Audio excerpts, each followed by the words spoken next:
Turn the lights back on. Wow. Retro electro tech. When real audio ruled the world.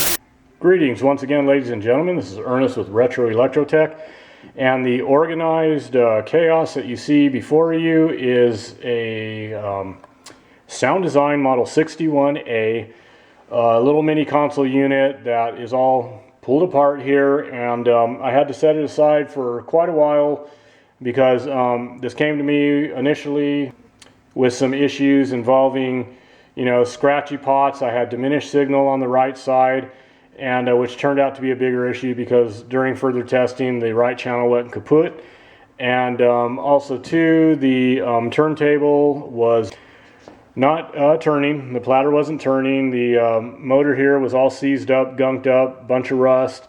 Had to pull it apart, clean everything out, re-lubricate everything, got the platter turning, and during testing everything was fine.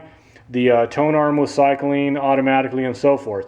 Now further into testing, to make a long story short, the tone arm ceased to function properly, and one thing I want to mention is that during that time I did some superficial cleaning of degraded lubricant from these mechanisms when I was servicing the motor initially, and because everything tested okay with the tone arm cycling, I left it at that because at the time that wasn't in the budget, and I didn't know if the customer was going to want to go further with it. Well, obviously he decided to, so I'm in it a second time.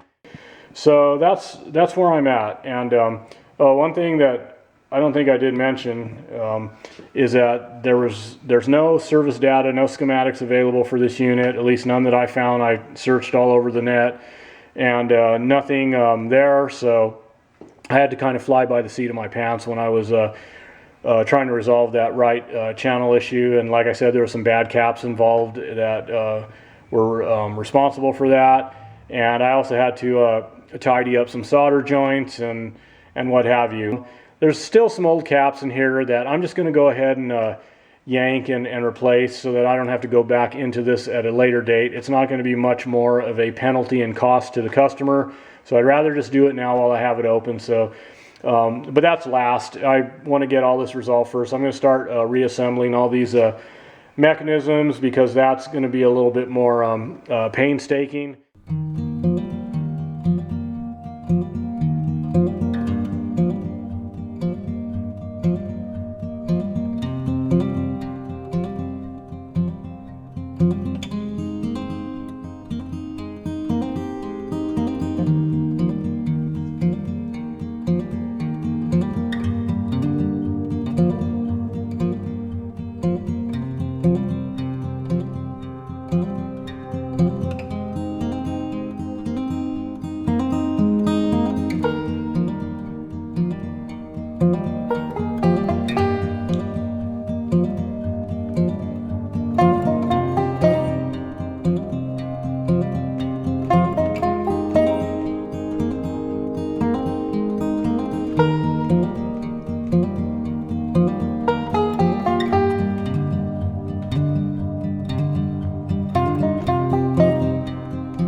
Okay, so all the mechanisms are already reinstalled on the bottom side of the turntable here. I'm going to be flipping it over, and we'll take a look at the top side as well.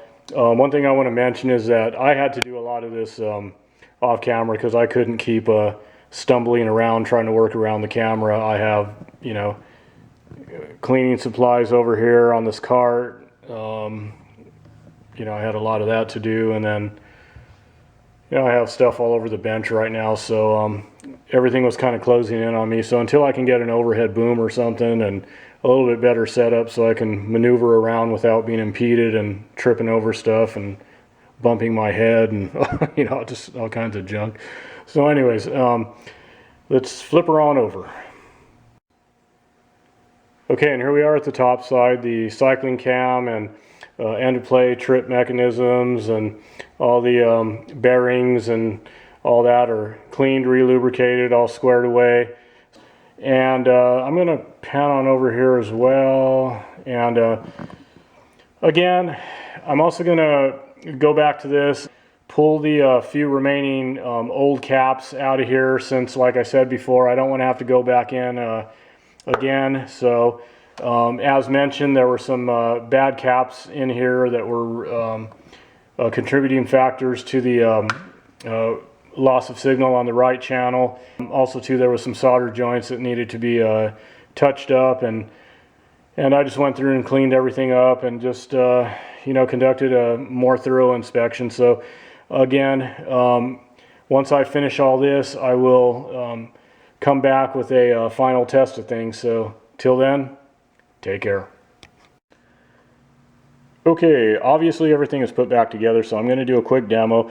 The only thing I can't do is play this vinyl and do an actual audio demo of the vinyl, because the cartridge and stylus are bad. So I'm going to hunt one of these down, get it installed before I send this unit back to its human, of course. But what I have done though is I've injected a very small 400 hertz tone into the input of the phono stage, of course, and as you can see or hear, you want me to keep going? I could do this for a few hours.